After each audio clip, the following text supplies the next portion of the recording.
एक ही बार करेंगे, दोबारा वो जन्म नहीं लेंगे।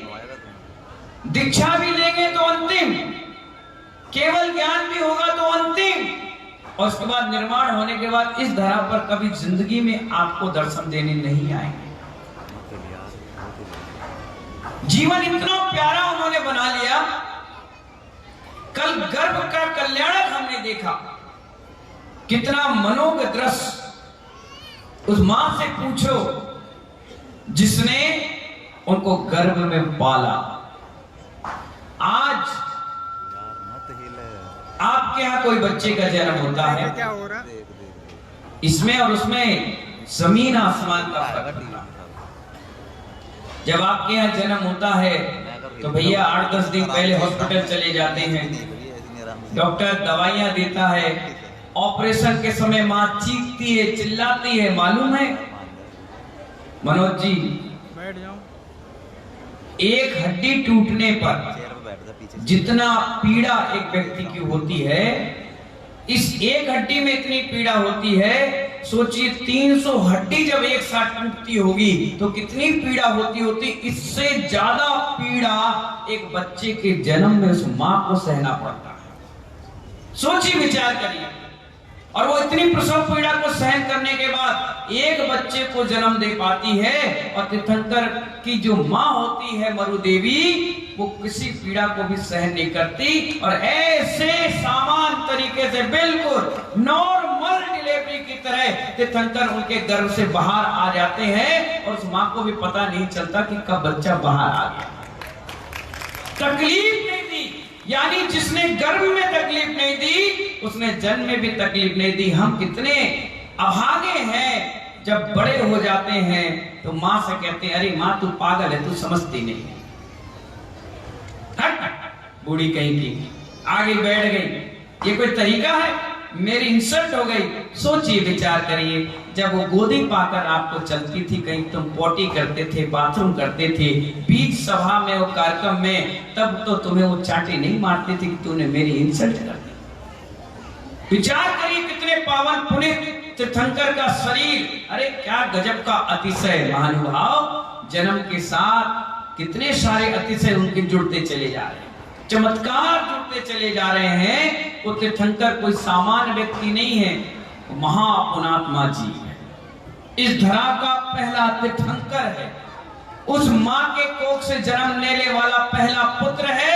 और सोचिए, हमारे 2, 3, 4 पुत्र होने के बाद हम उनको धार्मिक नहीं बना पाते, और मरु देवी ने अपने पुत्र को धर्म के लिए ही समर्पण कर दिया। जाओ बेटा, तुम अपना दीक्षा लो, कल्याण करो। उस मां के कोख से आज जन्म कल्याणक है। कहा जाता है जब तीर्थंकर के जन्म में हम खुशियां देते हैं, बधाइयां देने आते हैं, तो हमारे घर में कभी शोक की लहर नहीं आती। जन्म कल्याणक महानुभाव, वो जन्म कल्याणक है ही इसीलिए क्योंकि जन्म के साथ ना जाने कितने लोगों के कल्याणक हो जाएंगे। मालूम है, नरक जो होता है, नरक, उस नरक में एक क्षण की भी शांति नहीं होती है। बस जिस क्षण तीर्थंकर जन्म लेते हैं ना, उस क्षण में भी उस नरक में 1 सेकंड के लिए शांति हो जाती है कि नहीं, तीर्थंकर जन्म ले रहे हैं। और ये तो राम कुमार जी 2 ढोलक, ये पैड और ये आर्गन बजा रहे हैं। और आपको लगता होगा कई बार माइक का साउंड सिस्टम में, अरे बहुत आवाज हो रही है।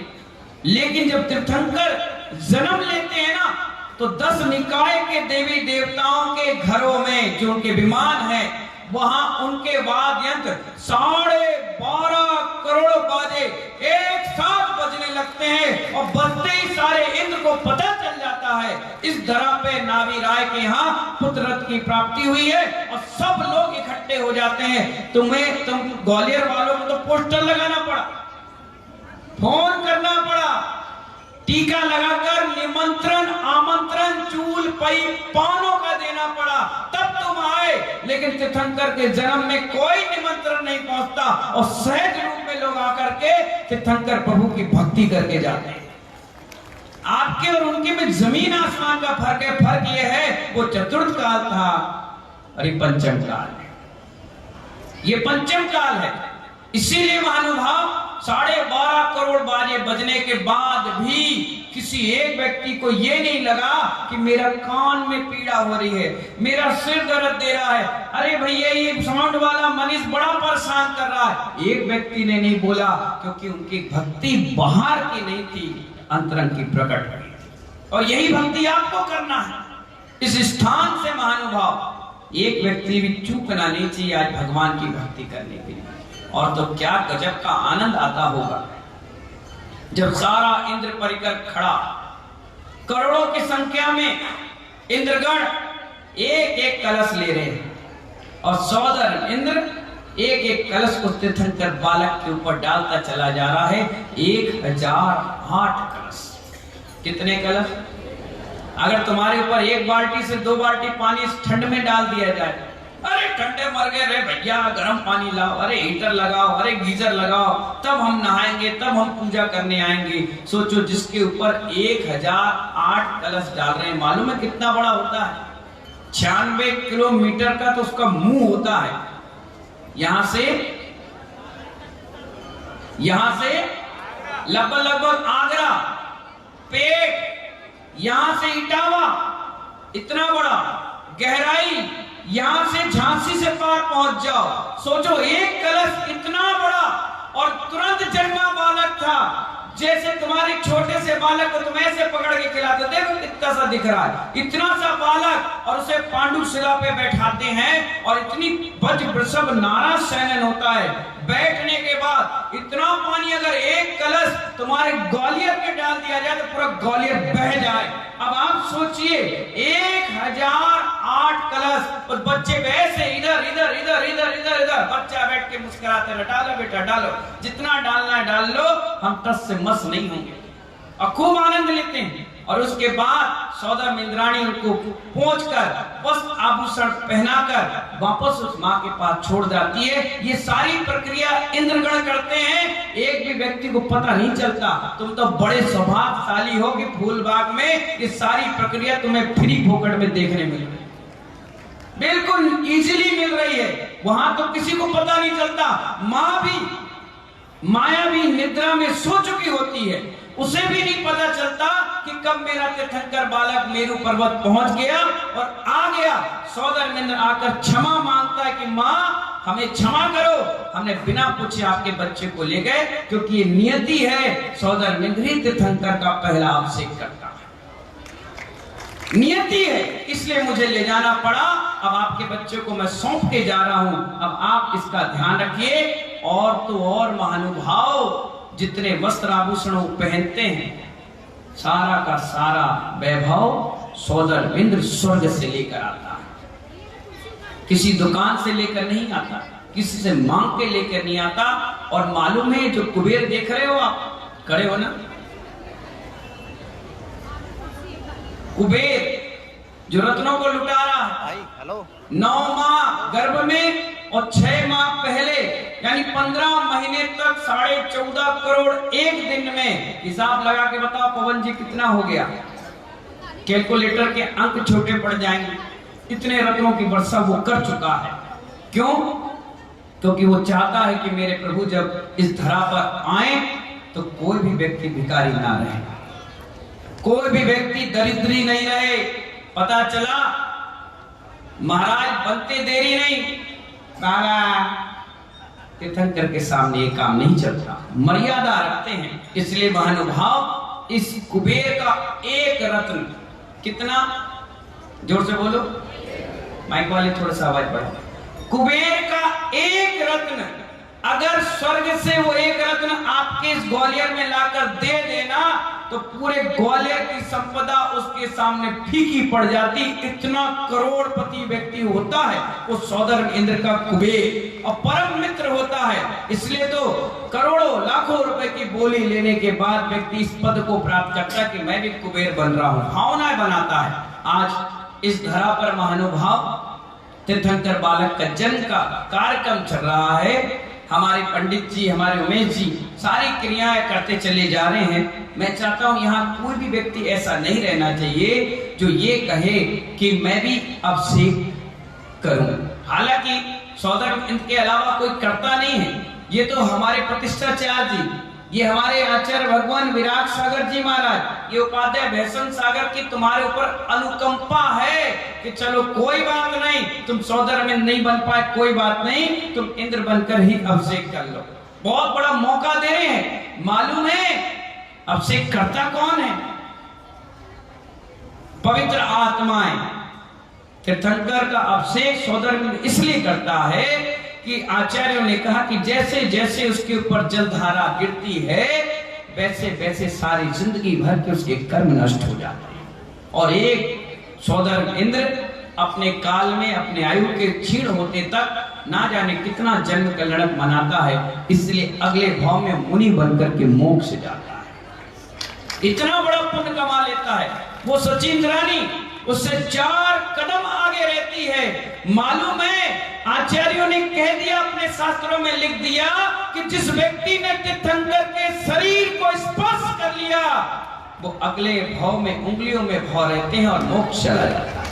इसीलिए सचिंद्रानी जैसे ही मां के गर्भ से निकलने वाले उस बच्चे को हाथ लगाती है और देख करके इतनी आह्लाद आनंद लेती है, पूरे जिंदगी भर के कर्म निर्जरा करके सौदर एवं देखता रह जाता है। और उससे पहले 40 नील उसकी इंद्राणी मोक्ष चले जाती। इतना गजब का पुण्य। इसलिए तो कहा गया कि हे भगवान, अगर मुझे स्त्री पर्याय दो, वैसे तो देना मत, अगर दो तो सौदर बिंद की इंद्राणी बनाना जिससे अगले भाव में मैं मोक्ष चला जाऊं।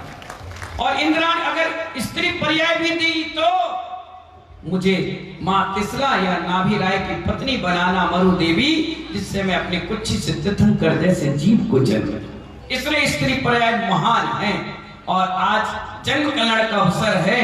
जो जेंट्स बिल्कुल तैयार है कि आज हमें बढ़िया अभिषेक करना है, मौसम की आप चिंता नहीं करना, ठंडा आपको नहीं लगेगी।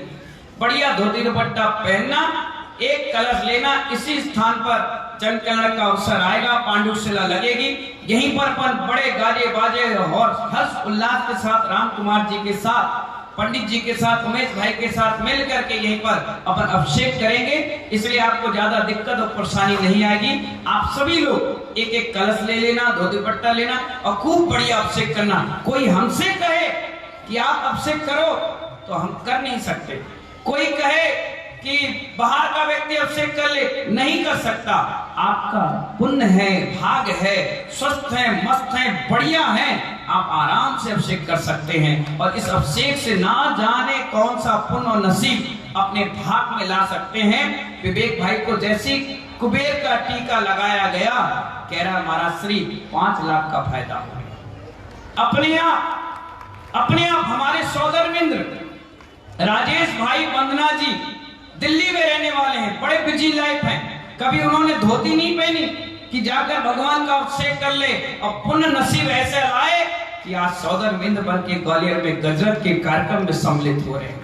पुण्य है, अपना अपना भाग है। इसलिए आज आप अपने पुण्य को अजमाना, भाग को अजमाना और इस सारी क्रियाओं में जुड़ते चले जाना। हमारे आज के इस सुंदर आयोजन को करने के लिए कितने सारे लोगों ने सहयोग किया है। मैं सबके नाम लेकर आशीर्वाद दूंगा, समय समय पर बुलाकर उनका सम्मान समारोह भी करता चला जाएंगे। और आज हमारी पंचगणक प्रतिष्ठा महोत्सव की सारी टीम के लिए एक बार तालियां बजाइए जो इतना अच्छा आयोजन कर रहे हैं। हम सभी तो जाकर घर में आराम से सो जाते हैं, उन सब से पूछिए सुबह 5 बजे से उठ करके रात के 11-1 बजे तक पूरी व्यवस्था अपडेट करने के बाद जाती है। हमारी महिला समाज जो महिला मंडल है, कहीं चौके की व्यवस्था, कहीं भोजन की व्यवस्था, कई ऐसे सदस्य हैं जो मंच पे नहीं आ रहे लेकिन पीछे भोजन की आपकी वात्सल भोज की व्यवस्था बना रहे हैं। एक बार दोनों हाथ उठाकर तालियां बजाकर उत्साह वर्धन कर दे। सभी लोगों के लिए मेरा बहुत बहुत आशीर्वाद है। व्यवस्थित और तरीके से डिसिप्लिन के साथ आप काम करिए, बहुत अच्छा, आपको भी आनंद आएगा, हम सबको भी आएगा। जब तक के लिए बोलिए महावीर भगवान की